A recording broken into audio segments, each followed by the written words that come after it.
The Columns is basically my story about my life, but the main focus on it is I am going to be the first person from my mother or my father's side of the family to attend a 4-year school and get a degree in a Bachelor's of Art in Mass Communication. So my father actually did not complete high school. He dropped out when he was a sophomore, and he had to work on the family farm to help provide for the family.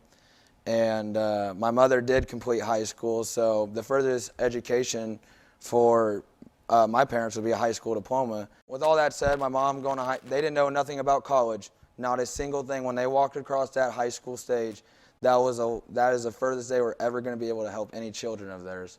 What was it like when you started proposing that idea of college? What did you think, and how did you bring that up to your parents? Saturday morning, 6 o'clock, I was glued to the TV watching sports. I was a number cruncher. I loved all types of sports teams.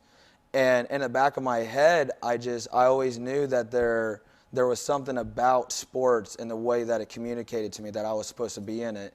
And I thought at a young age I wanted to be a commentator, and I'll talk a little bit later about that I kind of got away from that. I want to be a camera operator now. But at a young age, watching ESPN, that was my structure. That was my goal, was to get myself there. And so I knew that I was going to need a little bit more than a high school diploma to do that. But growing up, when we have a question, who do we ask? Our parents. And they usually always have the answer. And at a very young age, I had a question from my parents that they didn't know how to answer.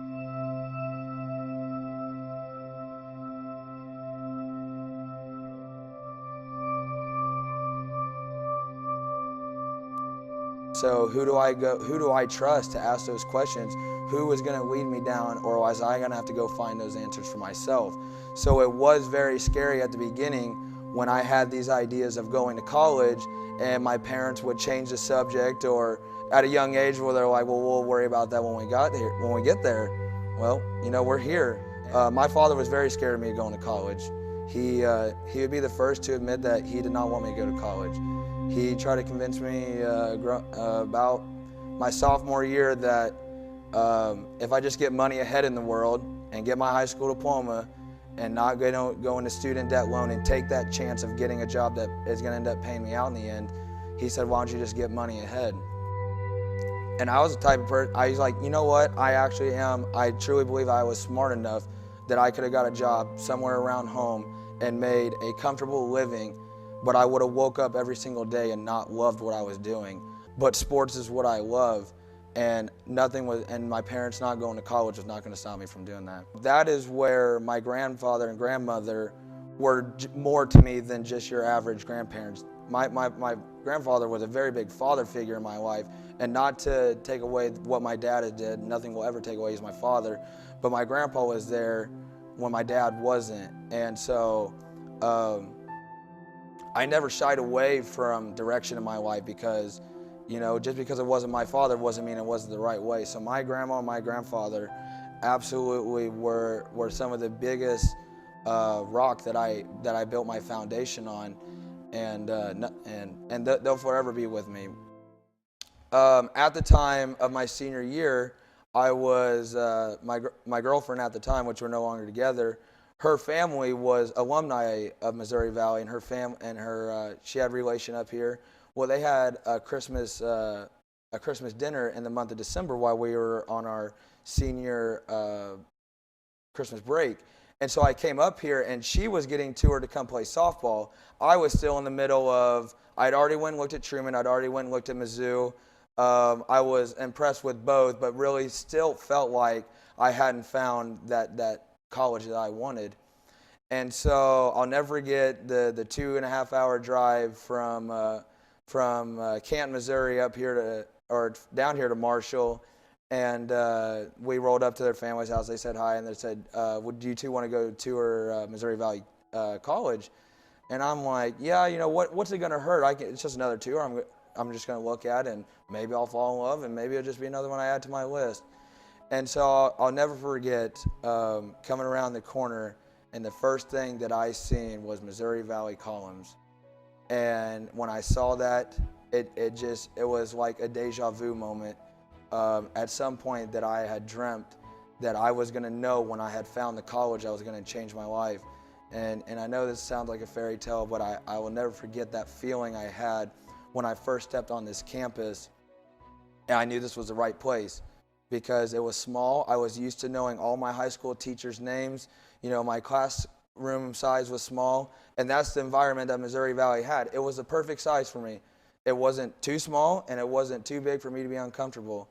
And so we got just a minimal tour that December, and I came back for my official tour in April and signed my educational letter. I didn't want to play sports anymore. You know, as much as I talk about how I love sports, I knew that my time was done. And so here I am. I'm going to be the first one in my family going to college, and I'm going to go to a college that is full of a bunch of athletes. And when I introduce myself and they ask me what sport I play, what are you doing here? Why? Why did you come here? And no one ever really truly understood what the small environment meant to me and how I was going to use that advantage to have a personal connections with my teacher so that they could get me ready for my career.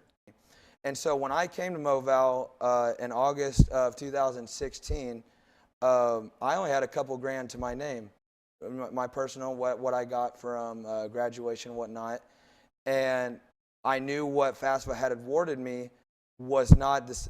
I was short of still needed paying my bill.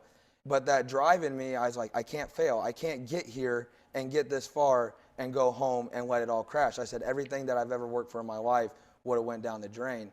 And so I used my personal money, and I paid I tried to pay 2 months of going to school here on my own. Didn't have a job yet. I was a brand new freshman and didn't know no one. Work study hadn't came in yet. And so I'm just sitting over here doing the math, realizing something's about to give, and I don't know what I'm going to do. And so I find myself going down to the Student Success Center here, who had people in there that were to help students who, all the questions, there was never a bad question. And so I went in there and sat down, and I remember looking Julie in the eyes, and I said, Julie, I'm out of money, and I'm on my own, and I don't know what I can apply for or how I can apply for it. But if I don't do something this week, I said, this will be the last time I sit in your office.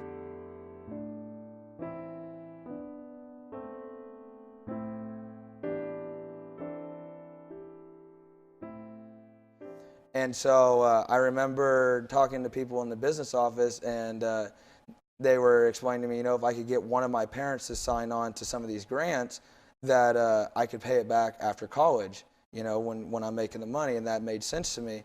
And so now the tough part came, and that was calling mom and dad.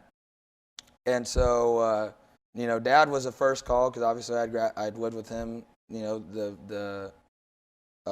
out of high school, and so I called him, and I'm not mad at him. He has his reasons. He chose what he chose for a reason, and he told me that he wasn't going to sign that, and that I was going to have to figure out another way.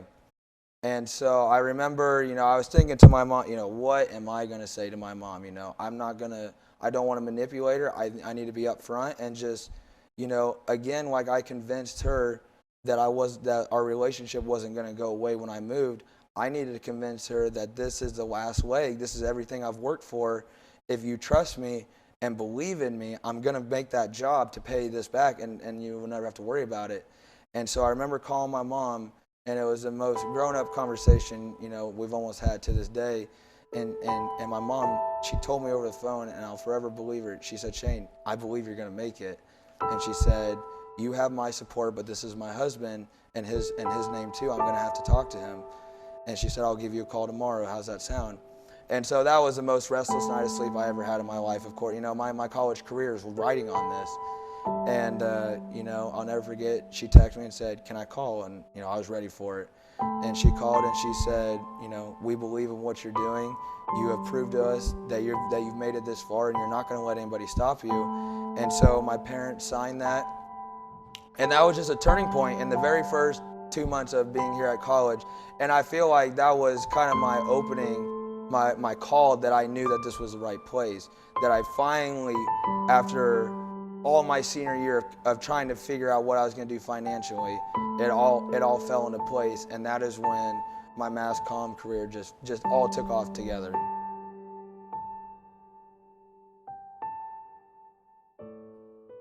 Thanksgiving came up, grades were excellent. I went home, saw everybody for the Thanksgiving break, and then I remember leaving that Saturday after Thanksgiving. I would return to Missouri Valley and take my finals and be right back home hanging out with everyone for the Christmas time. And so I returned to Missouri Valley, and Missouri Valley, they finished their classes on that Monday, so finals didn't start till Tuesday. And so I go to bed Monday night, and I have 2 finals on Tuesday. This is my first college finals ever. I'm pumped. I know the study guides front to back. I'm ready to ace them, ready to show my report card just like a little kid again to my parents at Christmas. And so I was sitting there, and for whatever, I'm a pretty heavy sleeper, and I sleep with my vibrator on. You know, I like my beauty sleep. And for whatever reason, I heard the vibrator go off, and it's dark outside, and I look over and I pick up my phone, and it's my brother. And I look in the corner of my screen, and it's 5:30, and you know, I'm half asleep, and I go, hello, and he goes, Shane, he goes, Grandpa Chuck is on his way to the hospital. We think he's had a heart attack. And so my brother was speeding on the way to the hospital, trying to get there. You know, we didn't know what was going on. And I had 2 missed calls from my grandma and 1 from my mom after I got off the phone with my brother, which I didn't call either one of them because I knew they were in the hospital. Everyone was on the same page. But here I am stuck in Marshall, 2.5 hours away. No matter if things are good or bad, I wasn't going to be able to be there anytime soon. So Ethan said, just sit up in your bed, don't worry about anything yet. I'll give you a call back as soon as I know everything. And I mean, man, those seconds were years to me. And sending up prayers to God, you know, just hoping everything would be okay. And that call from Ethan came, and you know, I've only heard seen my older brother cry, you know, a handful of times in his life, and he was crying, and he said, Shane, he's gone. And I mean, I dropped my phone on the ground, you know, everything consumed me, and I was just like, you know, I finally got to the point in my life where that father figure in my life was going to get to watch me finally do what I wanted to do. And he had no prior medical history, had no problems, nothing. And, you know, I just left his house on Saturday and told him I'd see him for Christmas. And now I'm going to be driving home, number one, thinking about my grandmother, who's one of my best friends. And what I'm going to say when I get there. And on top of that, I'm still a college student, you know. These finals, you know, they have their policies, you know, they absolutely work with students. And Missouri Valley, I will forever be grateful for what they did and then working with my schedule. And I was able to come back and knock all my finals out before the visitation. And I got A's on all of them, you know, and I felt like my grandpa was there taking them. But it was so much for me at that time. After everything that I've been through and all the positive that was going in my life, and that just hit me.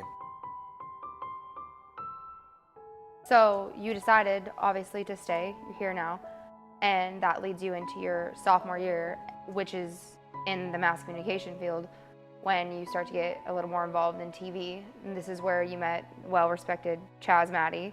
What was that like? I'll never forget walking into Chaz Maddie's class, and very by the books, doesn't take shortcuts, and I was just like, man, this is going to be one of them guys that is just going to nick and knack at me all the time. And I mean, if I didn't nail it on the head, that guy still doesn't leave me alone. But no, Chaz Maddie is one of the most influential teachers I will ever come across in my life. You know, I talk about Mizzou and how I thought that I wanted to go there and get the best journalism program. Well, guess what? I got him teaching my class. He went there. He lived it. He has the resume. He has worked sports games that I will kind of envy him that he may never even think twice about. I mean, I have the St. Louis Cardinals up here. That's my hometown team. and he got to work one of those one of the biggest world and memorable World Series games ever. It was just another game to him. That was something that my family and everybody will talk about for years. And so, in a way, he's a role model in my life. When I came to class, I was going to ask questions to nitpick him that got to him where he was. And I don't think I would have ever got that if I went to Mizzou. But because there was only maybe 4 of us in a class, 6 of us in a class, Maddie had that personal experience with us. And I started working the live stream. And, I just watched every little detailed matter. And that can be for mass comm, that can be for your schoolwork, that can be for your personal life. Just know that everything that you do is for a reason. And Chaz Maddie showed me that there's a reason for everything that you do. And so he molded me from nasty old clay, and I kept working live stream after live stream, as did all of us students, and we all evolved together. I mean, I looked forward to live stream events. We maybe didn't have as many tests and quizzes as every other major, but we were on site for every home varsity game, and we took pride in that, and we hype each other up on social media, and that's the energy that I want to feed off. I want to watch us grow, whether it be editing, whether it be our shooting skills, punching, directing, whatever it is.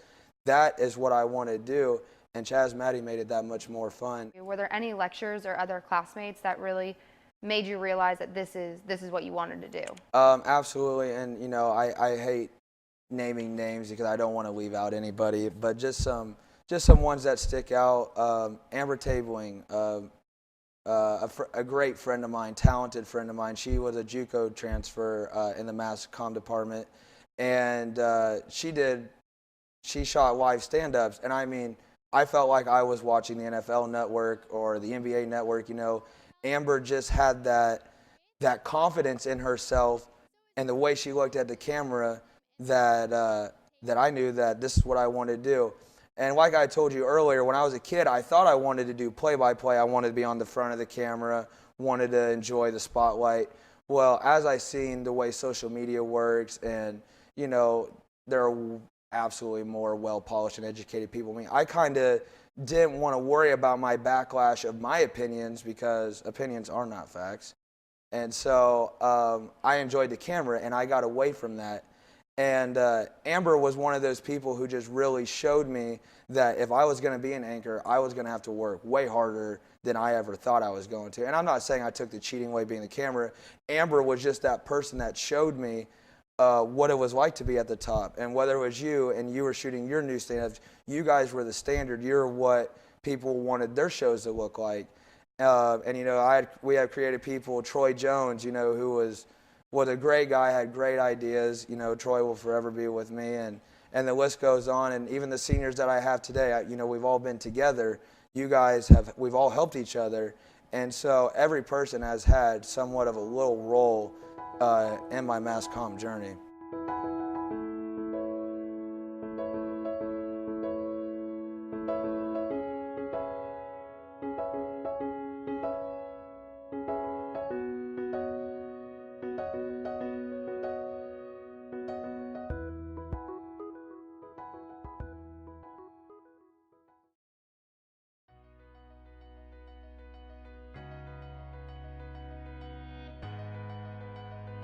Those columns, something that I see every day as I am on this